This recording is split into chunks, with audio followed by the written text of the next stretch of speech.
The Lord, can we give God a big clap of praise? That's a wonderful worship. Indeed, the presence of the Lord is in this place. Amen? You agree? Can we give Him a big clap of praise again? Glorify you, Jesus. Thank you, Lord. Okay, so are you ready and excited to hear the Word of God? Amen. Can you just greet one another a very blessed morning with all smiles? Yeah. Praise the Lord. Praise the Lord. Today is a victorious day. Amen. Are you ready and excited to hear the Word of God? Amen. So since we are all ready to receive the Word, may I introduce you the vessel of the Word today, our Pastora Lot. Ayan, she's a woman of God, Pastora Lot. Thank you po. Praise the Lord. Shall we give the clap of praise our living God? Amen. A blessed and victorious day po to all the people of God who are here in the sanctuary of the Lord and to all those who are joining with us online. Amen. Via Zoom. Good morning po. Amen. Tell it to the person beside you. Left and right, front and back, I am glad to see you here. Amen. Hallelujah. Amen. With a smile on your face. Praise the Lord. Shall we all rise up once again and let us give reverence in reading His Word as we continue to receive the fresh manna that the Lord have in store for us. Amen. Po 1 John 3:18. Dear children, let's not merely say what we love each other. Let us show the truth by our action. Amen. And in Amplified Version, let us all read, little children, believers, dear ones, let us not love merely in theory, with word or with tongue, giving lip service to compassion, but in action and in truth, in practice and in sincerity, because practical acts of love are more than words. Amen. Praise the Lord. Shall we all bow down? Hallelujah. Lord, we praise you, we glorify you, we continuously acknowledge your holy presence in this place, O Lord God. May your Holy Spirit continuously be our teacher today, O Lord God. For what you have in store for us, O Lord God, we are ready to receive it all. We thank you and we glorify your holy name. This is our prayer in Jesus' name. Amen and amen. Sige po, let us all be seated. Amen. We have known and believed that God loves us. Amen. Because God is love. So those who live in God's love live in God and God lives in them. Do you agree? Amen. Because it is written in His words in 1 John 4:16 po. Amen. So, let us continue with the Word of God po. So, what is the day today? February 14. So, we all know what the world celebrates, right? But, we Christians are celebrating it daily. Because love best defines God. Amen. So we ought to live and walk with God every single day. Hindi lamang po February 14 because this is just a pagan celebration. So we celebrate love every day. Amen. Hallelujah. So Valentine's Day is not biblical po. Amen. That's why we don't celebrate it. So what it says in Romans 12:2, sabi po doon, don't copy the behavior and customs of this world, but let God transform you into a new person. Amen. By what? By changing the way you think. Amen. Then you will learn to know God's will for you, which is good and pleasing and perfect. Amen. Hallelujah. So who among us here wants to be loved? Of course, all of us to be loved by God, by others, amen, by everyone. Amen. So of course, all of us wants to be loved and we need to love as well. Amen. So in line with our theme for this week, the title of the message for today is about God's true love. So our theme for this week is no filter love. Genuine love. Amen. It is our love to God, our love for one another, and of course, our love for the world. Amen. So when we say genuine, it means authentic. Amen. It means real or original, actual or true. Amen. So nowadays, have you noticed that it's very difficult for us to see which one is original or, let me say, unfiltered. Amen? Because there's a lot of, in the social media, there's a lot of filtered photos, videos, AI. So it's very difficult for us to recognize, right? Do you agree with me? Amen. But today po, let us just continue to study what kind of love, that genuine love of God to all of us. The key verse for today, it says here, "Dear children, let's not merely say that we love each other. Let us show the truth by our action." Amen. In Amplified, we already read it, that it is for us believers. Amen. Amen. So, this key verse pertains to us believers. Amen. When love is truly manifested, it shows up not just a feeling or emotion. Amen. But in action. Can we all say action? Amen. There will be action of kindness, forgiveness, amen, generosity, patience, and truth. Amen.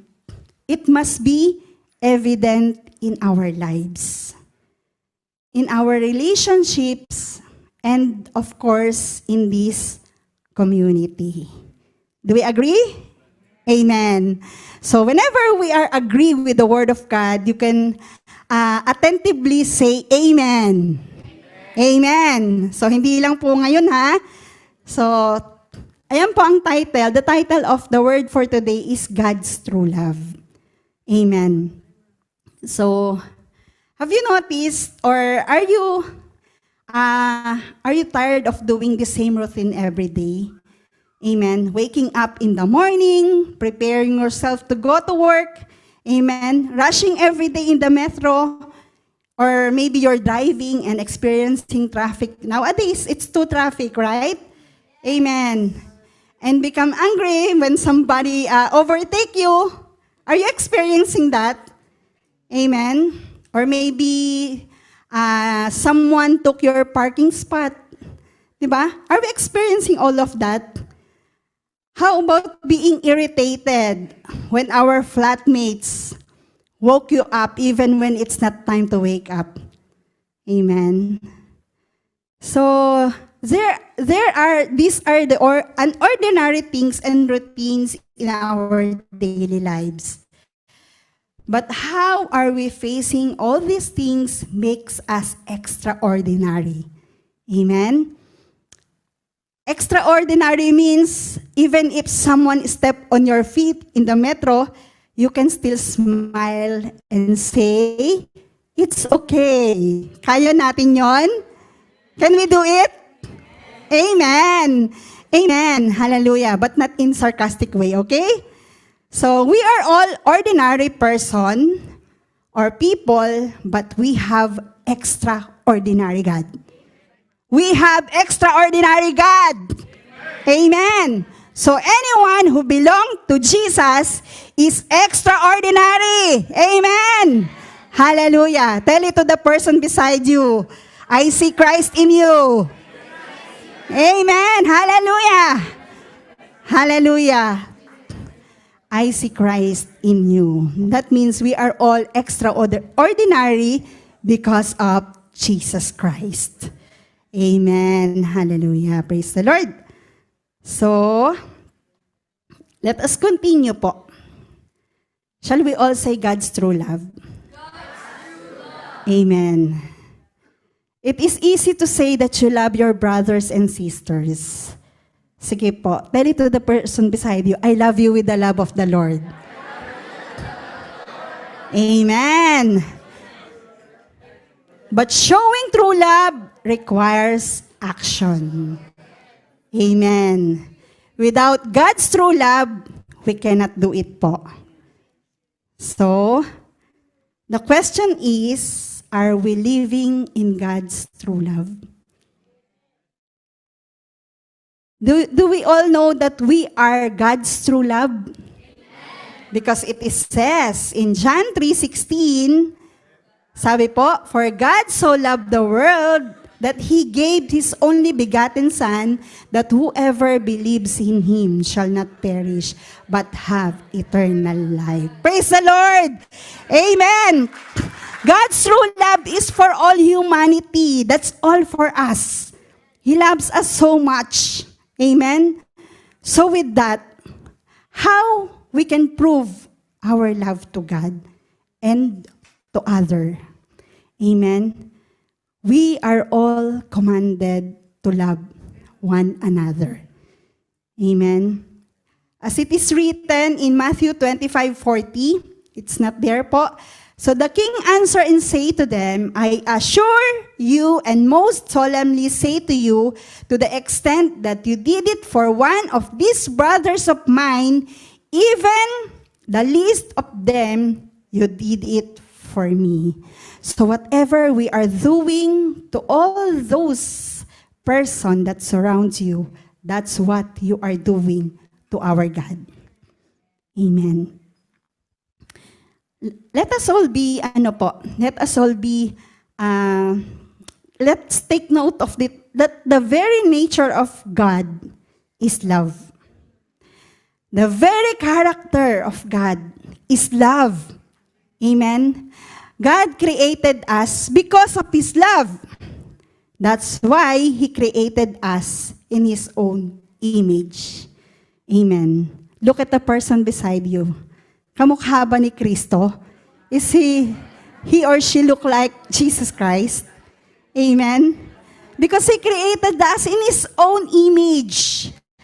He created us very unique. And He loves us equally. Amen? Though we are imperfect, God loves us perfectly. Praise the Lord! Despite of our unfaithfulness, He always remained faithful. We have weaknesses, but He makes us strong. That's how great and true the love of God in our lives.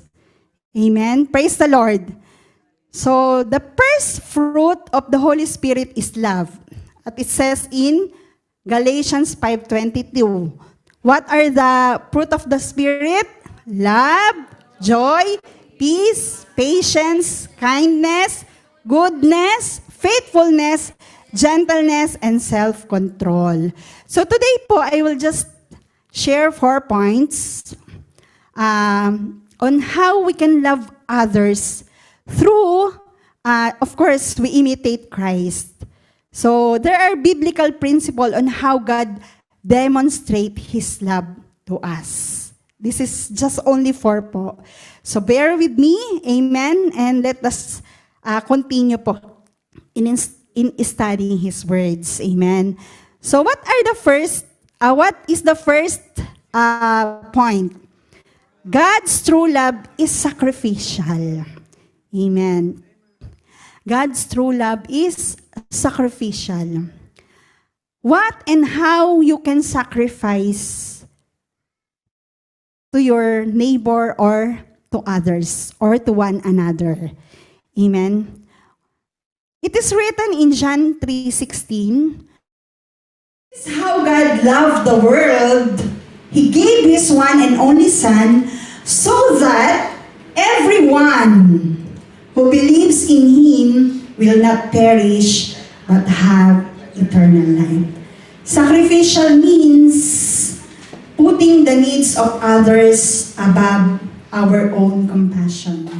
Is empathy with action. Amen. Kasi it's easy for us to say, I love you. But how about our part? Our part in there is our action.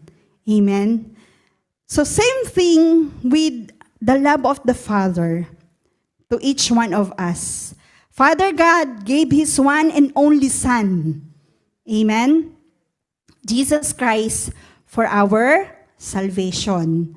So that true love He gave to the world, is He fair enough for us? Parang hindi kayo agree. Fair ba siya? Amen. Hallelujah. True love involves sacrificing your own comfort or time. Amen. Our own desire. For what? To serve one another. Amen? Take note of this po, even when it is difficult. Because that's what Jesus Christ did to each and every one of us. Amen? That kind of sacrifice that He did for us. What else po? Romans 5:8. It says here, but God showed His great love for us by sending Christ to die for us while we were still sinners. Amen? As well as the true love of Jesus Christ who gave Himself on the cross for us, this is the love that breaks the power of sin and death that has ruled creation since the fall. Amen? So when Jesus Christ was crucified on the cross, we Christians must always be reminded that this true sacrifice, this is the true sacrifice. He spilled His blood on the cross. Just imagine that kind of sacrifice. No? He spilled His blood on the cross for the sins of the world. And it's you and me. Amen? So dapat palagi po tayong thankful. We have to be always grateful to what He has done to each and every one of us. Let us continue to always be reminded of that kind of love. Amen? So, I remember po in the Old Testament, no, there are types of sacrifices. And one of them is the sin offering, no, wherein they usually offered an animal in ancient Jewish religion po. So they have the ceremony in which the blood is marked, no, or smeared on the altar. So the choice and the fat parts are burned there, and the remainder is burned outside the sanctuary as atonement for their sins. So let us read po in Leviticus 5:6. Sige po, let us all read. Then you must bring to the Lord as the penalty for your sin a female from the flock, either a sheep or a goat. This is a sin offering with which the priest will purify you from your sin, making you right with the Lord. And Leviticus 4:22-23 po, if one of Israel's leaders sins by violating one of the commands of the Lord, his God, but doesn't realize it, he is still guilty. When he becomes aware of his sin, he must bring as his offering a male goat with no defects. Amen? So, sabi po doon, without blemish or walang kapansanan. So, imagine if we are still living in the same way that they experienced in the Old Testament po. Everybody will know that you are a sinner. Kasi you will carry, if we will still, living on that way of sin offering, for example, no? You will know, everybody will know who are the sinners because they will bring an animal to sacrifice for their sin. For example, Ate Jamie will bring a goat today. Amen. So we all know that Ate Jamie sinned against the Lord because she has a goat. Amen. Just imagine that kind of yung offering in the Old Testament po, no?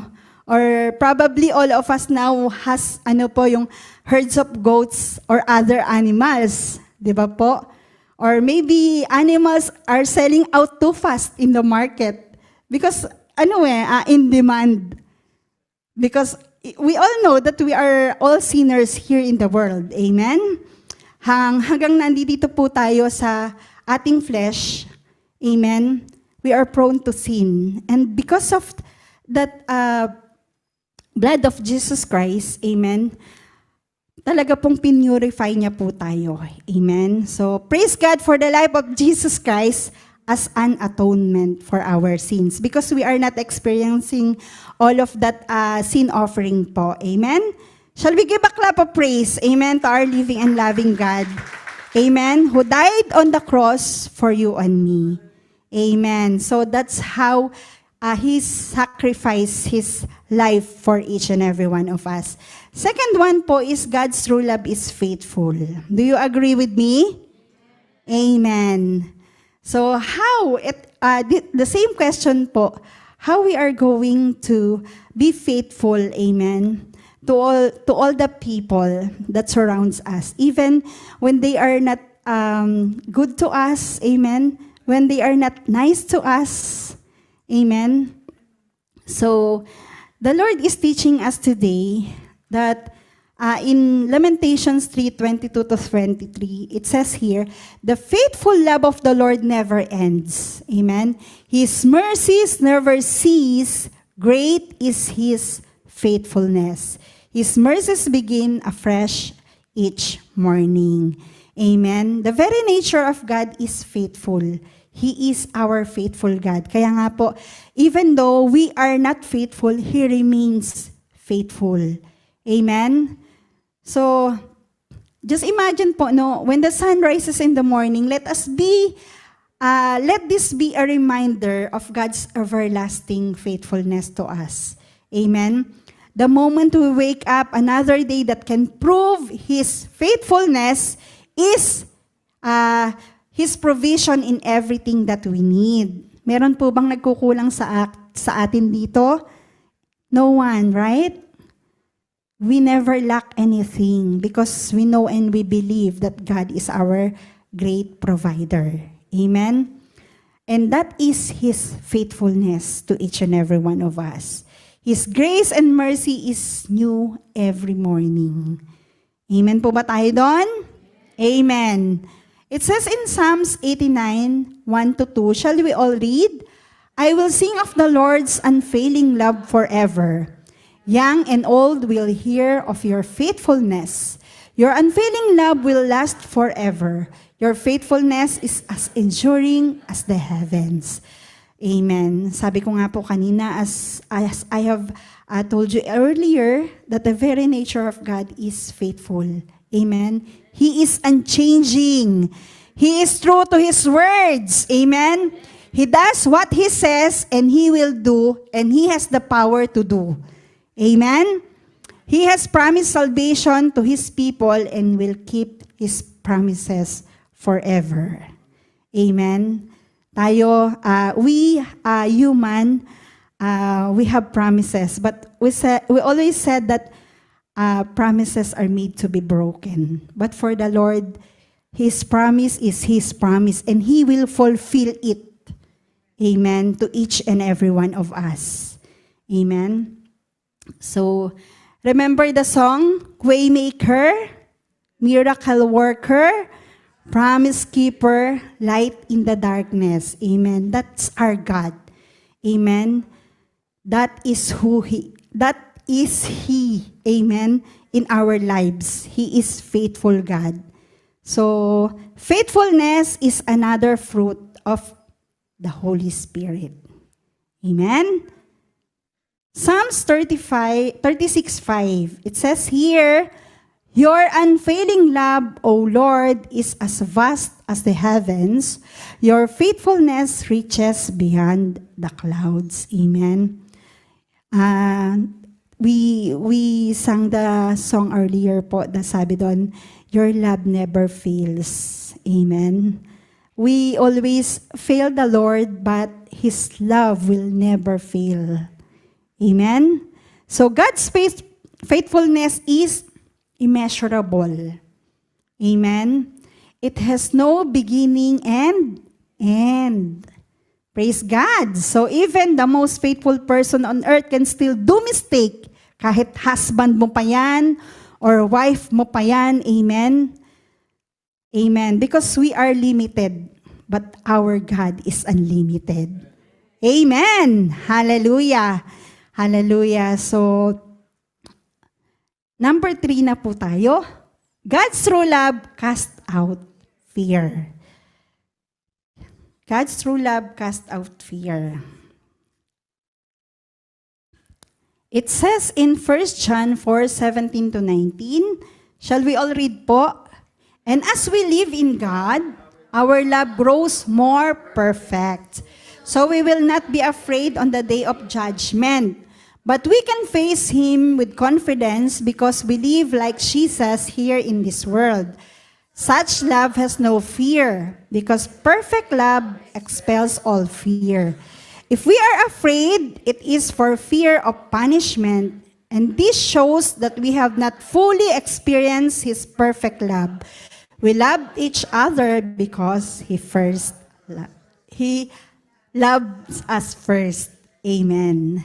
Amen. So, are we looking forward for the day of judgment? Amen.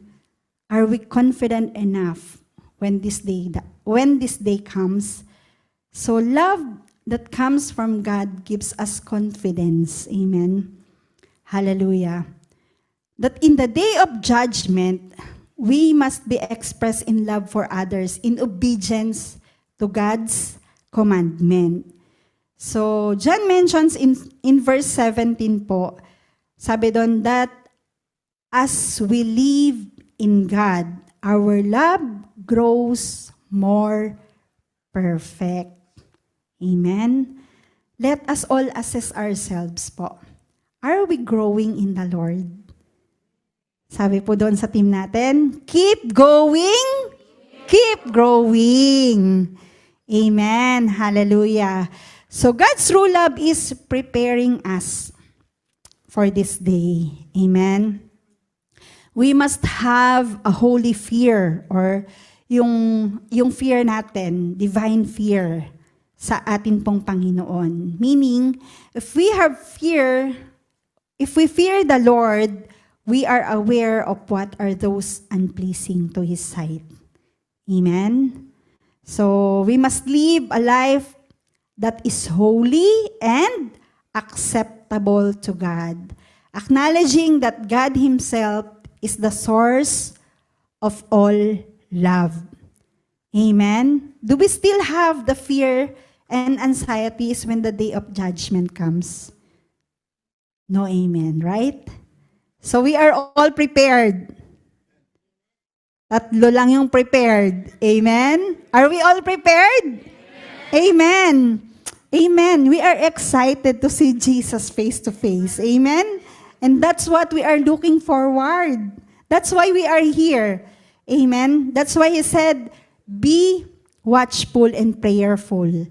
Amen? And number 4 na po tayo. This is the last one.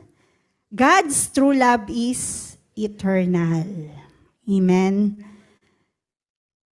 1 Corinthians 13:8, it says here, love is eternal. We all know that everything in this world is just temporal. It is all temporary. Amen? Look to the person beside you. Amen. No matter how beautiful or handsome he is or she is, this is just a temporary. Temporary lang yan. Everything will fade, but God's true love to us will last forever. Amen. I will repeat it. Everything will fade, but God's true love to us will last forever. Amen. We all experienced that during the pandemic, right? Remember the time of pandemic? No matter how rich you are during that time, still millions, amen, of rich people were died because of COVID. Amen? Walang nagawa yung pera. Amen? Because everything in this world is just temporal. Hallelujah. Praise the Lord. Amen? What is written in Romans 8:31 to 32? Shall we all read po? What can we say about all of this? If God is for us, who can be against us? God didn't spare His own Son, but handed Him over to death for all of us. So will also give us everything along with Him. What will separate us from the love Christ has for us? Can trouble, distress, persecution, hunger, nakedness, danger, or violence that separate us from His love? And let's continue po. The one who loves us gives us an overwhelming victory in all these difficulties. I am convinced that nothing can separate us from God's love, which Christ Jesus our Lord shows us. We can't be separated by death or life, by angels or rulers, by anything in the present or anything in the future, by forces or powers in the world above or in the world below, or by anything else in creation. So God's true love abounds from His infinite goodness, grace, and mercy.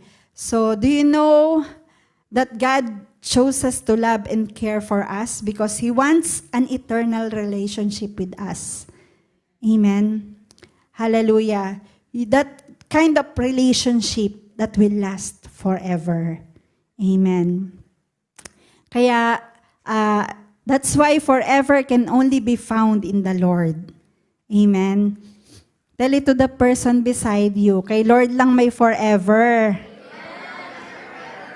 Forever can only be found in the Lord. Amen. Hallelujah. So, God loves His children as a proud Father.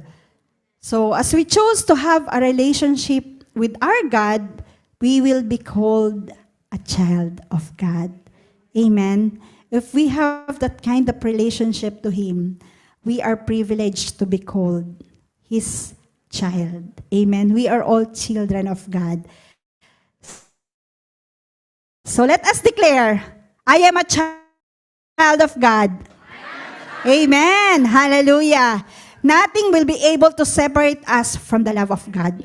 Thank you, Jesus. Amen. God loves us so much that He gave Jesus Christ to die on the cross for us. That's the demonstration of His true love for us. So in response to God's true love for us po, we as His followers, His children, how we can demonstrate or show our love to Him in return. Amen. Is it easy for us to die on the cross? No one can do it, right? But that's what Jesus did for you and I. Amen. So the same question po. In response to God's true love to us, amen, we as His followers, His children, how we can demonstrate or show our love to Him in return. Amen. It says po in John 14:15, shall we all read? If you love me, obey my commandments. This is Jesus Christ is telling to us. If you love me, obey my commandments. Sabi po doon, obedience.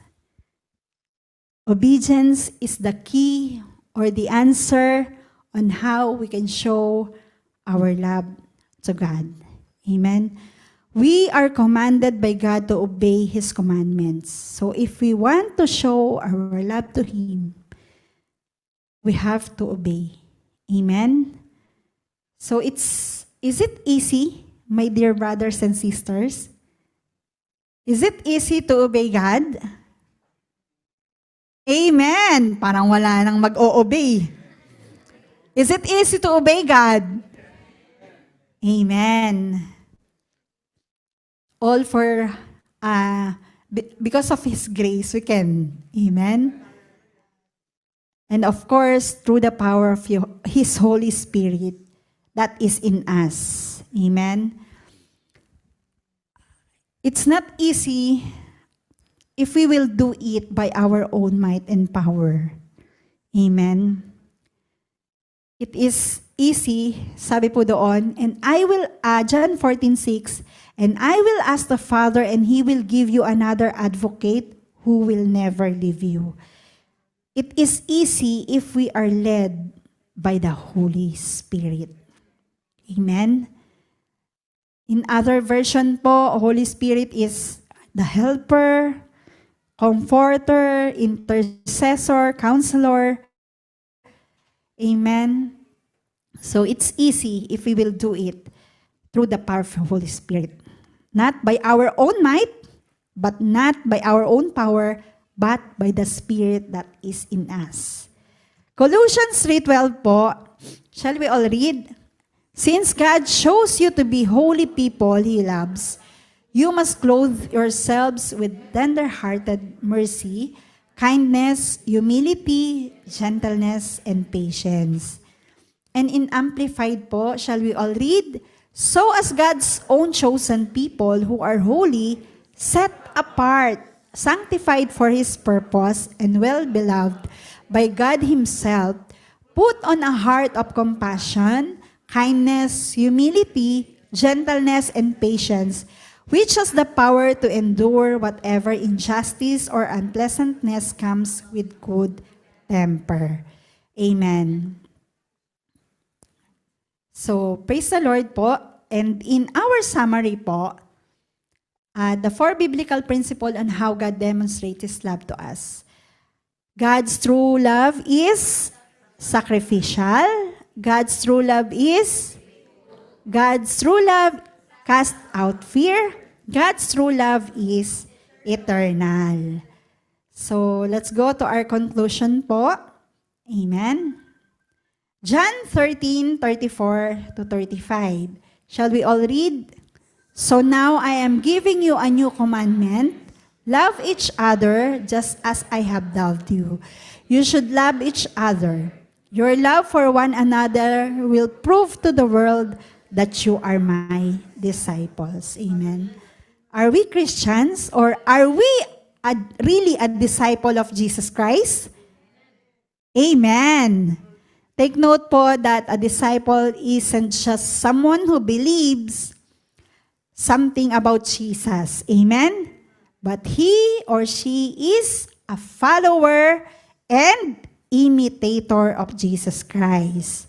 That's why I asked you a while ago, are we really a disciple of Jesus Christ? Konti na lang. Kasi follower tsaka imitator, no? Are we really a disciple of Jesus Christ? Yes. Amen. Hallelujah. Do we follow His teachings? Amen. Are we willing to deny ourselves? Are we producing spiritual fruit? Amen. Are we ready to serve others? Amen. And that's the disciple of Jesus Christ is. Follower and imitator of Jesus Christ. Amen. Hallelujah.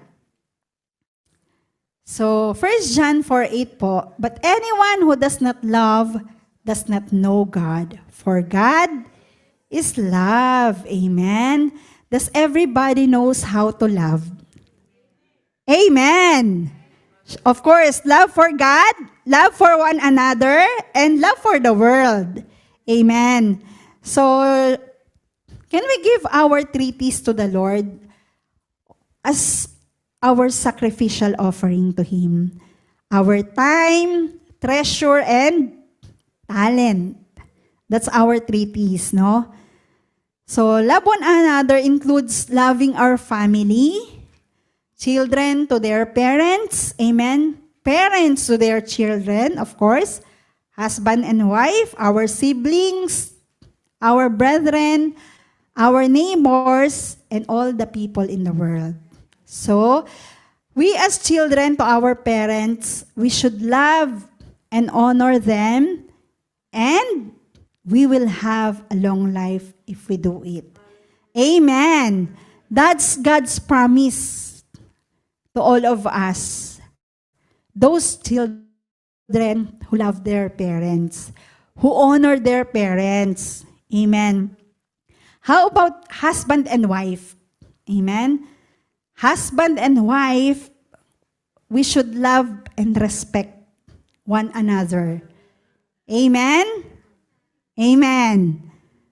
So even if you are already married couple, make a quality time.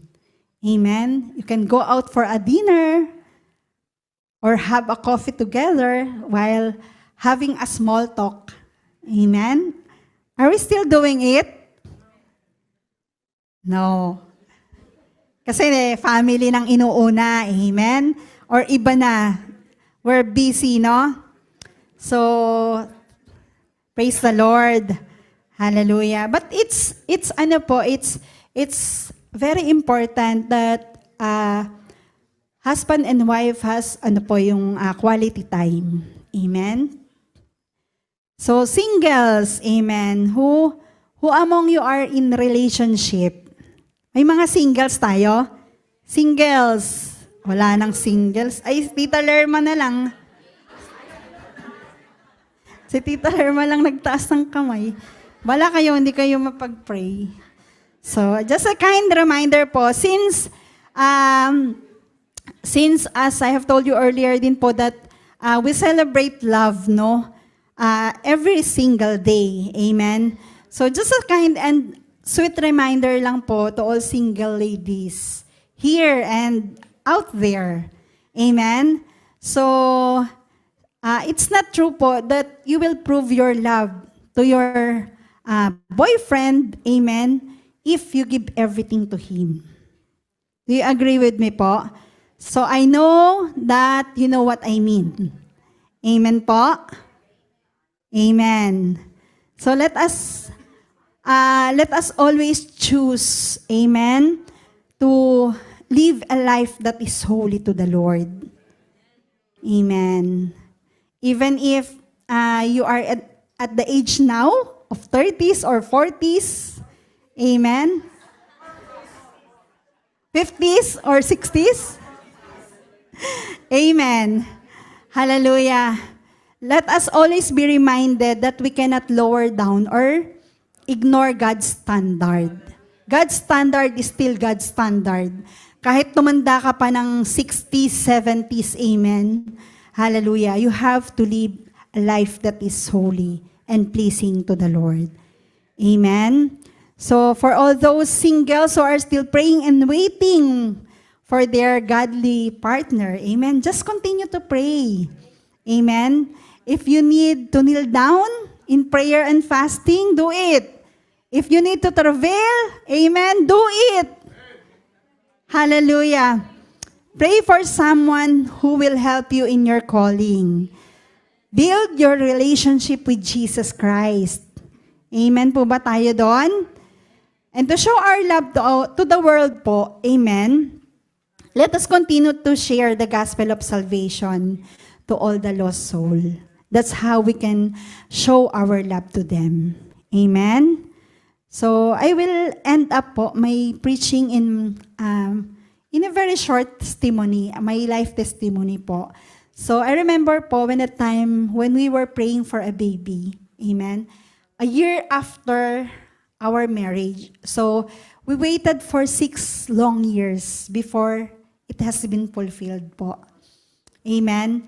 But unfortunately, after almost 8 weeks of pregnancy, I had a miscarriage. So, I became sick. So, I had severe cough po and fever.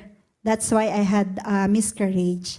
So, that's the time that our faith has been tested. Amen?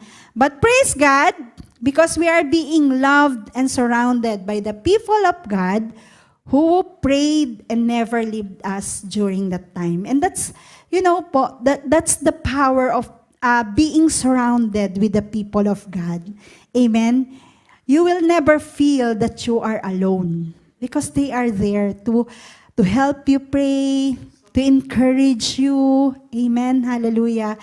So, praise God po. And after 5 months of my miscarriage, here comes the second pregnancy. Amen. And that is Zoe. Amen. So, when the time I knew that I'm pregnant, me and Langga decided that I will stop working. Amen. So, to cut the long story short po, I sacrificed my career and choose to take care of myself and my baby. So, it is always our life testimony po to everyone. Since I resigned from my work and gave birth to Zoe until this time po, amen, God is so faithful in our lives. Amen. So let us choose Jesus Christ as the foundation of our love in any relationship. Amen. To God be the glory po. Praise the Lord. Amen. Shall we all rise up po and let us pray? Praise the Lord. Hallelujah. Hallelujah, Lord. Heavenly Father, we praise you, we glorify you, we magnify you, O Lord God. We continuously acknowledge your holy presence in our midst, O Lord God. Lord, we thank you, O Lord God, for continuously teaching us, O Lord God, how to give our sacrificial offering to you, O Lord God, our lives that is pleasing unto your sight, O Lord God. Lord, we are just so thank you, O Lord God, thankful and grateful for your love. That true love, O Lord God, that never ends. Thank you for loving us unconditionally, O Lord God. Thank you for loving us, O Lord God, even when we are unfaithful to you, O Lord God. You always remain faithful, Jesus. Thank you, O Lord God, that because of your love, O Lord God, we are here, O Lord God. Because of your love, O Lord God, we are continuously seeking you, O Lord God. Because of your love, O Lord God, and your grace, O Lord God, we are continuously facing, O Lord God, whatever you have in store for us. Whatever we are in, O Lord God, trials, troubles, O Lord God. Lord, we are just so thankful, O Lord God, for you never leave us nor forsake us. Thank you for thy holy presence, O Lord God, to each and every one of us. And as we are here in your presence, O Lord God, Lord, whatever the needs of your people, O Lord God, we ask, O Lord God, that you will meet it, O Lord God. You can supply every need of your people, Panginoon, for you are a rich God. Lord, we thank you, O Lord God, for what you have done on the cross, O Lord God, to each and every one of us. Thank you, O Lord God, for your life, for your blood, O Lord God. Thank you for the redemption of our sins, O Lord God, in Jesus' name. And as we are here, O Lord God, in your presence, O Lord God, we ask for your forgiveness, O Lord God, for everything that we have done, O Lord God, which is not pleasing unto your sight. We ask, O Lord God, that your love will continuously overflow in our lives, Jesus. Hallelujah. And we will continuously acknowledge, O Lord God, what you have done on the cross to each and every one of us, O Lord God. We just thank you, O Lord God, for all the victory, O Lord God, for each and every one of us, O Lord God. Thank you, O Jesus. Lord, as we lift, O Lord God, our hands to you as a sign of surrender, O Lord God, we ask, O Lord God, that the Holy Spirit will continuously lead us, O Lord God, that whatever path, O Lord God, we will take, O Lord God, you will go after me, O Jesus. Before me, O God. Hallelujah, O Lord. Hallelujah. Maraming salamat nga po, Panginoon. And trusting everything unto you, O Lord God. Our plans, our decisions, everything in our lives, O Lord God. That whatever we need, O Lord God, you said in your words, O Lord God, that we are more than a conqueror, O Lord God. And no weapon formed against us shall prosper, O Lord God, in Jesus' name. Lord, whatever the need of your people, O Lord God, it will all be met, O Lord God, in accordance to riches, Panginoon. Maraming salamat nga po, Panginoon. All the glory belongs to you, O Lord God. All the honor, the highest praise, O God. This is our prayer. In Jesus' name we pray. Amen and amen. Hallelujah.